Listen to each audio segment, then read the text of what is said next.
Never believe your life is bulletproof just because you followed all the rules. Because the person you trust most might be the one loading the gun. My wife thought her soulmate was worth burning our entire life down, but she didn't realize she was the one holding the matches until the house was already a pile of ash. I'm Mark, a 35-year-old engineer who used to believe that if you put in the work and played by the book, the universe owed you a happy ending. I lived that classic American dream, or at least the version of it they sell you in credit card commercials, with the renovated kitchen, the two-car garage, and a quiet suburban street where the biggest drama was usually about whose dog barked too loud at the mailman. I spent my weekends maintaining that dream, mowing the lawn in perfect diagonal lines and making sure the HVAC system was serviced twice a year, treating my marriage like a bridge that just needed regular inspections to stay standing forever. But I learned the hard way that you can't engineer a heart that wants to wander, and no amount of structural integrity can save a relationship when one person decides to start sawing through the support beams.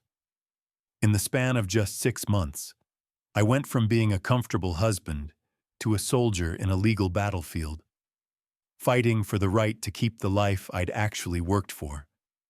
Most guys in my position end up as a sad statistic, the kind of divorce story where the man loses the house, half his retirement, and his dignity, while the person who cheated gets a fresh start and a payout. I decided right then and there that I wasn't going to be a number in a spreadsheet of failed men. Watching the person who betrayed me beg for a second chance after I'd already moved on was the coldest, most sobering wake-up call I ever received, because it proved that she didn't miss me. She just missed the safety net I provided. Before the fire started, Sarah and I were that couple everyone thought was safe. We'd been together since our mid-20s, and I honestly thought we were the lucky ones who'd skipped the drama of modern dating. I was building a career in structural engineering, a job where things are black and white, load-bearing or not, and I applied that same logic to my home life. I thought as long as the bills were paid and we were hitting our milestones, the foundation was solid. I didn't realize that while I was checking the blueprints of our future, Sarah was looking for an exit strategy that involved a coworker who told her she was misunderstood. It's a cliché so old it's almost funny. The bored housewife and the exciting new guy at the office. But when it's your life, it doesn't feel like a cliché. It feels like a physical blow to the chest that knocks the air out of your lungs. Statistics actually show that about 20% of people admit to being unfaithful. But knowing the data doesn't make the discovery any easier. I remember the exact weight of her phone in my hand on that Tuesday night. A tiny piece of glass and metal that contained the evidence of my life's demolition. She was in the shower, singing some pop song like nothing was wrong, while I stood in our bedroom reading messages from a guy named Dave, who apparently knew things about my wife's desires that I hadn't heard in years.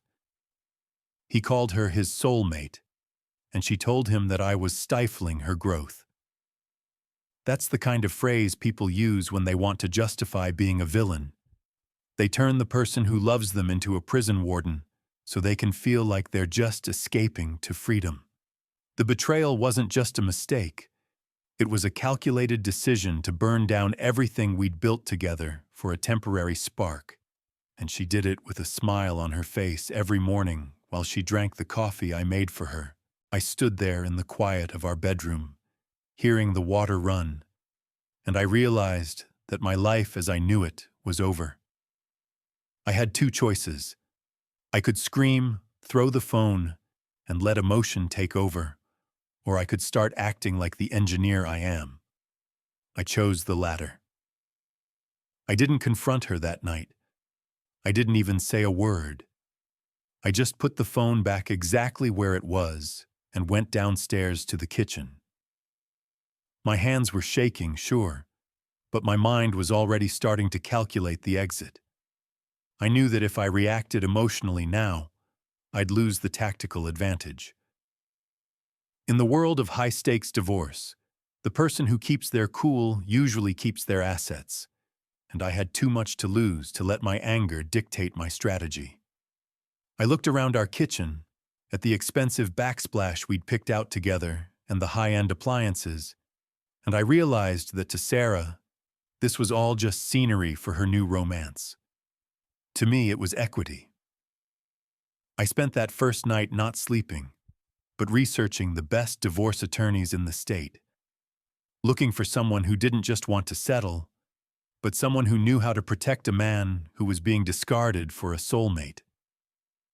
I realized that if Sarah thought her new guy was worth the cost of our life, she was about to find out exactly how much that cost was going to be. The irony is that people who cheat always think they're the only ones who can play a long game, but they're usually so blinded by the new relationship energy that they leave a trail of breadcrumbs a mile wide. Sarah thought she was being clever, but she didn't realize that an engineer's job is literally to find the flaws in a system. I found every flaw, every lie, and every secret account she'd started using to hide their weekend getaways. By the time I finally sat her down to tell her I knew everything, I hadn't just found a match. I'd already mapped out the entire fire department's route to save my own skin. This story is for every guy who's been told he has to just take it when a marriage fails.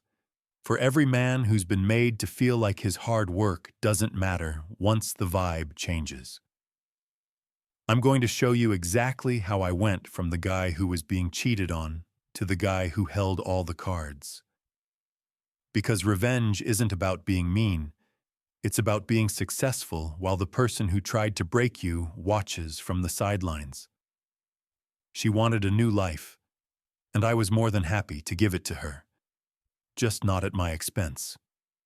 As I watched her face turn from shock to defiance that first morning, I realized that the legal battlefield I was about to enter wasn't just about money.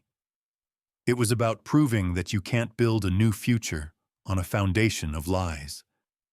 I was ready to fight, not with my fists, but with facts, figures, and a level of cold-blooded focus that she never saw coming in a million years. Sarah and I were supposed to be the stable couple in our friend group, the ones everyone looked at and thought, yeah, they've got it figured out. But I guess stability is just another word for boring when you've got some smooth-talking coworker whispering sweet nothings in your ear during your lunch break. It's funny how people think they're being subtle when they're falling for a fantasy, but when you've lived with someone for years, you notice the tiny shifts in the atmosphere, the way the phone is suddenly face down on the nightstand, or how she's suddenly staying late for meetings that never used to exist. I found the messages on a Tuesday night while she was in the shower, and by Wednesday morning, my entire world was a smoking crater, a landscape of broken promises and wasted years. Except I didn't do what she expected. I didn't curl up in a ball or start a screaming match that would just give her more ammunition to call me unstable. Instead, I called the best lawyer in the city before she even had her morning coffee, because I knew with a terrifying clarity that if I didn't protect my house, my savings, and my retirement right then, I'd be paying for her massive mistakes for the next 30 years. I sat there at the kitchen table watching the sunrise, feeling like a stranger in my own skin, but the engineer in me took over the controls. To me, the divorce wasn't a tragedy anymore. It was a clinical, surgical extraction, where I treated our 10-year marriage like a failed engineering project that needed to be decommissioned with as little collateral damage to my future as possible. While Sarah was busy in her own little world, probably picking out curtains for the dream life she thought she was going to have with her office fling, I was in the basement documenting every single cent of our joint accounts and securing the deed to the house we'd built together with our own sweat and tears. It felt like I was moving through a thick, heavy fog where every step took a massive effort of will, but I kept my head down and focused entirely on the math. Knowing that emotion is a luxury you absolutely cannot afford when your entire future is on the line and the person you thought was your partner is now your legal opponent. I spent those first few days acting like a ghost, going through the motions of a normal life, while my lawyer was filing papers that would basically wall off my assets before Sarah even realized the game had started. She was so caught up in the new relationship energy, that intoxicating drug that makes people think they can fly, that she didn't even notice I'd stopped asking about her day, or that I was spending 4 hours every night in my home office with the door locked. She thought I was just processing, but really, I was a general preparing for a siege. I remember looking at her across the dinner table and seeing a complete stranger, someone who had looked me in the eye and lied while I was planning our next vacation. That's when the surgical part of my plan really kicked in. I didn't want to hurt her for the sake of hurting her, but I was going to ensure that the consequences of her choices fell squarely on her shoulders, not mine. I meticulously organized 10 years of financial records, highlighted the lifestyle expenses she'd been charging to our joint cards for her little dates, and built a digital fortress around my personal retirement fund. She had no idea that her soulmate was about to become the most expensive mistake of her life. My lawyer, a guy who looked like he hadn't smiled since the 90s, told me that most men fail because they lead with their hearts and get slaughtered in the division of assets. But since I was leading with spreadsheets, we were going to be just fine. I treated every mediation session like a project meeting, cold and factual. When she'd try to bring up feelings or how confused she was, I'd just point to a line item on a bank statement and ask for a clarification on the math. It was jarring for her, seeing the man who used to bring her flowers turn into a human calculator, but that was the version of me she'd created by breaking our vows. I realized that Sarah didn't actually want a divorce. She wanted a transition. A way to move from the stability I provided to the excitement her fling offered, without losing the comforts of the house and the lifestyle I worked 60 hours a week to maintain. She wanted the house, but she didn't want the husband who paid the mortgage. When the reality of my surgical extraction started to hit her, when she realized that I wasn't going to just hand over the keys and move into a studio apartment so she could play house with Dave, the confused act started to crumble. She realized that by choosing her soulmate, she was choosing to start from zero because I had documented every single reason why that house belonged to me. The fog I was living in started to lift as the legal winds piled up, replaced by a sharp, icy focus. I wasn't just surviving. I was winning a war I never wanted to fight. I watched her realize that her new life was going to be a lot smaller and a lot less comfortable than the one she'd set on fire. She'd spend her evenings texting him about how mean I was being, while I spent my evenings ensuring that my name was the only one on the title of the property. It was the hardest thing I've ever done, acting like I didn't care while my heart was in a meat grinder. But every time I felt like breaking down, I'd just look at those messages again and remind myself who I was dealing with. This wasn't the woman I married. This was a person who had decided my life was disposable. So I made sure her access to my life was permanently revoked, leaving her with nothing but the soulmate, who didn't even have a savings account to his name. By the time the final papers were drafted, I'd managed to decommission our life so effectively that there was nothing left for her to grab onto. I'd secured my retirement, I'd kept the house, and I'd kept my sanity by turning my pain into a series of logical problems to be solved. Sarah was still picking out curtains, but she was about to realize she wouldn't have any windows to hang them on. Once the dust finally settled and the ink on those divorce papers was bone dry, the silence in that big, empty house was absolutely deafening. But I quickly realized it wasn't a lonely silence. It was more like a blank canvas where I could finally paint a life that actually made sense without having to clear every decision through a committee of two. I started hitting the gym at 5 a.m. every single morning because I needed a place to put all that residual adrenaline, and the iron doesn't lie to you, and it definitely doesn't cheat on you when you're not looking. There is something deeply therapeutic about the physical grind of a heavy lift, where the only thing that matters is the gravity pulling against your muscles, and for the first time in years, I was focusing on my own structural integrity, instead of trying to shore up a failing relationship. Slowly but surely, that dad bod I'd developed during a decade of comfortable neglect and takeout dinners started to melt away, replaced by a version of myself I actually recognized and respected when I caught my reflection in the mirror. I wasn't just losing weight. I was shedding the skin of a man who had settled for being second choice in his own home. At the same time, I dove into my work projects at the firm with a level of savage focus I hadn't felt since my early 20s, because I finally had the mental bandwidth to actually excel instead of just surviving the work week. I landed a massive infrastructure contract that had been stalling for months, and that success led to a promotion that put me in a financial bracket I used to only dream about while Sarah and I were arguing over the price of organic groceries.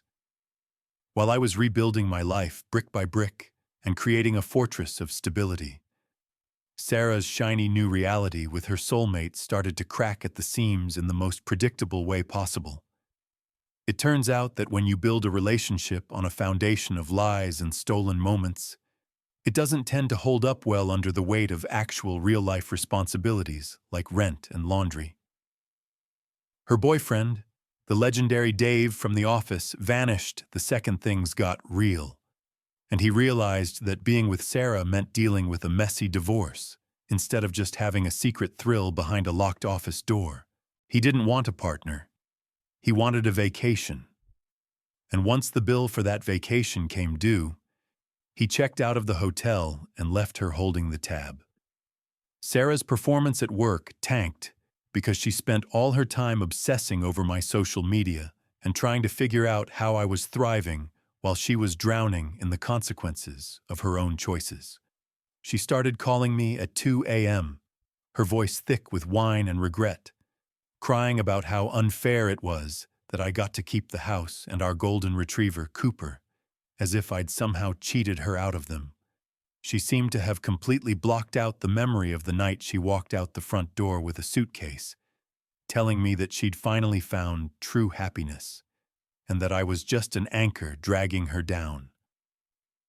Now that the anchor was gone, she was realizing she was just drifting in the middle of a very cold ocean with no idea how to get back to shore.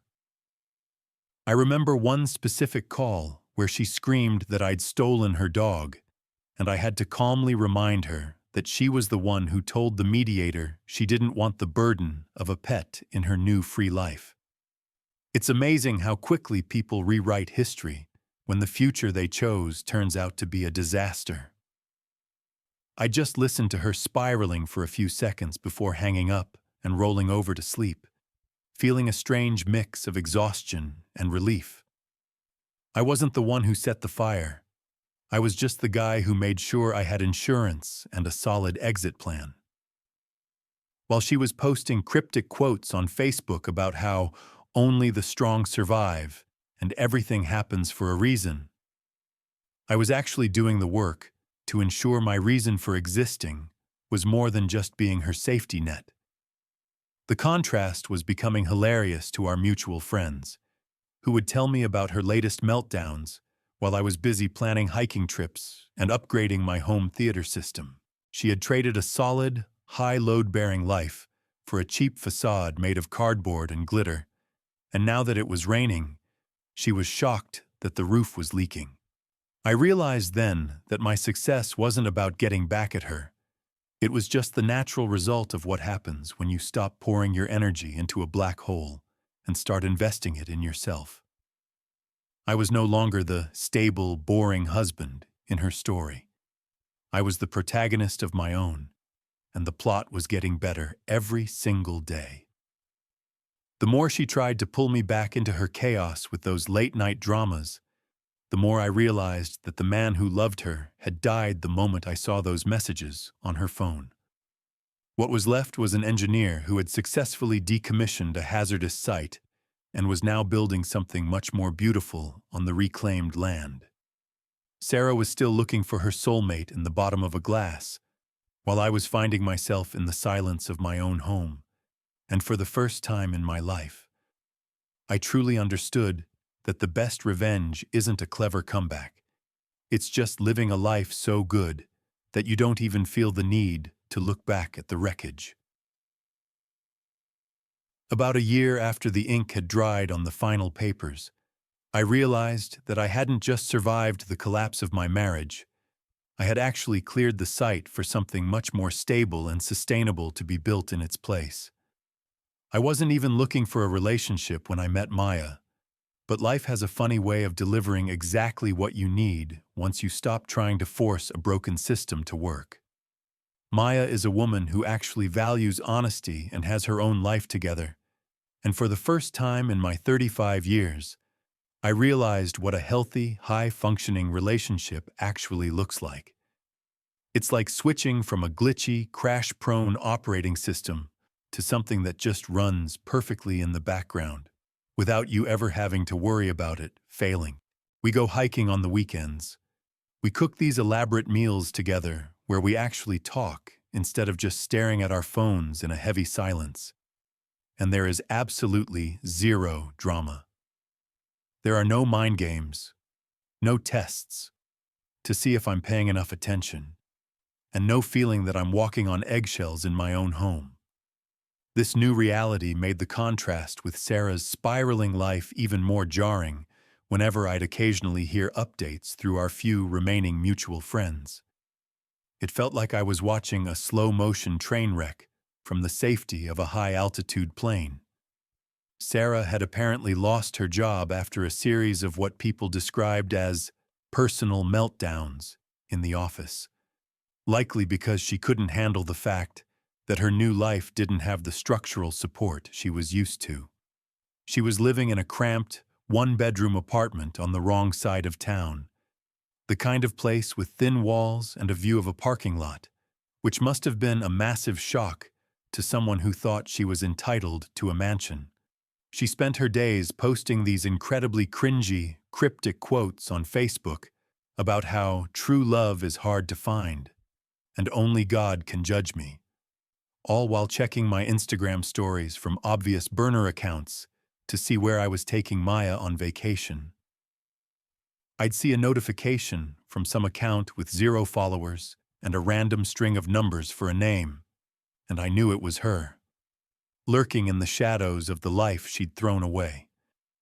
The obsession finally reached a peak on a humid Thursday evening when I pulled into my driveway after a long day at the firm.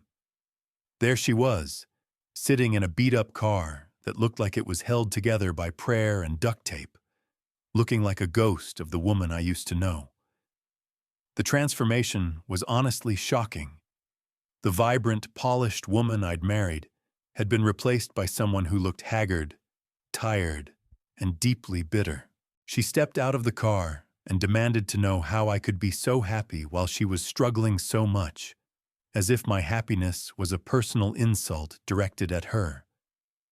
She actually stood there, on the property I'd spent my life paying for, and accused me of stealing her future, because I didn't let her take half of my retirement and the house after she broke every promise she'd ever made to me. It was the most surreal conversation of my life. She was talking about fairness and partnership, as if those concepts only applied when she stood to benefit from them. She screamed that I'd been cold and calculating during the divorce, that I'd engineered a situation where she was left with nothing, but I just stood there and looked at her. I realized in that moment that I didn't feel anger anymore, not even a little bit. I didn't feel the urge to yell back or defend myself or point out the hundreds of ways she had brought this on herself. Instead, I felt a profound, heavy sense of pity for someone who had literally set their own house on fire and was now standing in the rain, screaming at the clouds for not putting it out fast enough. She was so blinded by her own ego that she couldn't see that her struggle wasn't a result of my actions, but the natural consequence of her own choices. I watched her for a minute, seeing the way her hands shook as she pointed at my house, the house we'd once shared, and I realized that she was still living in the past while I was already miles down the road. I told her quietly that she needed to leave before I called the police. Not out of malice, but because the boundaries I'd built were the only things keeping my peace intact. She called me a heartless monster one last time before peeling out of my driveway, leaving a streak of rubber on the pavement that seemed like a perfect metaphor for her entire life. A lot of noise, a lot of heat, but ultimately going nowhere. I went inside, where the air was cool and the lights were soft, and Maya was in the kitchen humming a tune while she prepped some vegetables for dinner. The contrast was so sharp, it almost made my head spin. I realized that the future Sarah accused me of stealing wasn't hers to begin with. It was a privilege she'd traded away for a few months of excitement, with a guy who didn't even remember her name by the time autumn rolled around. I sat down at the kitchen island and felt the weight of the day lift off my shoulders, knowing that I had survived the worst thing that could happen to a man's stability and come out the other side with a foundation that was actually built to last. I wasn't a victim of her choices anymore. I was the architect of my own recovery, and the view from the top of the hill was a lot better than the one from the wreckage she was still digging through. The pity I felt wasn't the kind that makes you want to help. It was the kind that makes you want to lock the door and make sure you never end up like that. I had learned that you can't save someone who is committed to their own destruction, and you certainly can't build a life with someone who thinks responsibility is something that only applies to other people. As the sun went down and the house filled with the smell of roasting garlic and the sound of Maya's laughter, I knew that the legal battlefield was behind me, and the only thing left was the final, inevitable conclusion of a story that Sarah had started, but that I was going to finish on my own terms. The final blow didn't come with a Hollywood-style explosion or some dramatic confrontation in the rain, but in a sterile, overpriced mediation room filled with the smell of stale coffee and the sound of rustling paper. It was supposed to be a simple meeting to wrap up some old tax documents and joint filings from our last year of marriage, the kind of boring administrative cleanup that should have taken 20 minutes. But for Sarah, it was the last stand of a woman who had realized her fantasy had no foundation. I sat across the mahogany table from her, flanked by lawyers who looked like they'd rather be anywhere else, and I watched her. She looked frantic, her eyes darting between the spreadsheets, as if she could find a hidden trap door that would lead her back to the comfortable life she'd discarded. When my attorney pushed a final document across the table showing the distribution of the remaining joint tax liability, something inside her just snapped. She didn't just disagree with the numbers. She had a full-scale psychological meltdown right there in front of the professionals. She stood up, her chair screeching against the hardwood floor like a wounded animal, and started screaming that I'd engineered her downfall from the very beginning. She looked me dead in the eye and accused me of using my engineering brain to build a trap for her, claiming that I'd intentionally made her life difficult so she would fail without me. It was the most insane thing I'd ever heard, a classic case of someone projecting their own incompetence onto the person they hurt the most. She screamed that I owed her a lifestyle that she'd quite literally thrown away for a guy who didn't even show up to help her move into her apartment. She talked about the house, the vacations, and the security as if they were rights I'd stolen from her, rather than privileges she'd forfeited when she decided our marriage was a cage. The facts on the paper didn't care about her feelings, her regrets, or her twisted version of reality. The numbers were cold, hard, and indifferent to her tears. I didn't say a word while she spiraled. I just sat there with my hands folded, feeling a strange sense of detachment, like I was watching a bridge collapse in a wind tunnel simulation that I already knew the results of. My lawyer tried to calm her down, but she was too far gone, ranting about how unfair it was that I was thriving while she was struggling to pay rent. She couldn't understand that my success wasn't a weapon I was using against her. It was simply the natural consequence of taking responsibility for my own happiness. I had spent that year building, while she had spent it blaming. When she finally ran out of breath and sank back into her chair, sobbing about how I was a monster for moving on so fast, I realized that the woman I'd loved was long gone, replaced by a hollow shell of resentment and entitlement. I signed the final document with a steady hand, thanked the lawyers, and walked out of that room without looking back. The air outside felt incredibly crisp and clean, like the atmosphere after a massive summer storm that finally breaks the heat. I didn't go home to brood. I went straight to pick up Maya. We went to this little bistro downtown, the kind of place Sarah would have complained was too loud or too industrial. But with Maya, it was perfect. We sat there for hours, laughing about nothing and talking about the future, and not once did I feel the need to check my phone or look over my shoulder. It was in that moment, over a shared plate of appetizers and a glass of decent wine, that the final piece of the puzzle clicked into place. My success wasn't about revenge. It wasn't about winning or making her suffer. It was simply the result of an engineering principle. If you fix the foundation and use quality materials, the structure stands. Sarah chose to live in the wreckage of her own choices, trying to build a castle out of sand and ego, and then got angry when the tide came in. I just stopped being the one who spent all his time trying to hold back the ocean for her.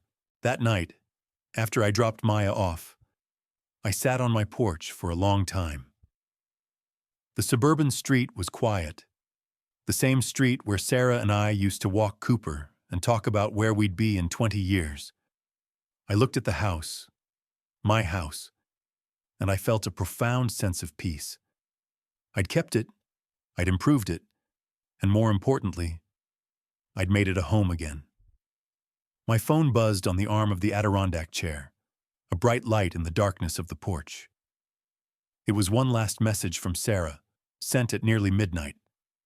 I expected another insult or another demand for money, but instead, it was a single paragraph of raw, desperate regret. She wrote that she'd finally realized I was the only man who ever truly loved her, and that she'd give anything to go back to that Tuesday night before everything broke. She said she was sorry, that she was lonely, and that she finally understood what she'd lost. A year ago, a message like that would have broken me. It would have sent me into a tailspin of what-ifs, and maybe we can fix it. But as I sat there, listening to the crickets and feeling the cool night air, I didn't feel a single spark of longing. I didn't feel triumph, and I didn't feel the need to tell her, "I told you so." I just felt a quiet, final closing of a door that had been left ajar for far too long. The irony was that she only realized my value once the safety net was gone, and the reality of her soulmate had proven to be a hallucination. She didn't miss Mark, the person. She missed Mark, the stability, Mark, the provider, and Mark, the man who fixed everything she broke. I didn't even bother typing a reply. There was nothing left to say that hadn't been said through a year of legal battles and silence. I didn't want to hear her voice, and I didn't want her to have a way to reach me ever again. I hovered my thumb over the screen for a second, looking at her contact name one last time. Then I hit the block button and watched the screen go dark for the last time.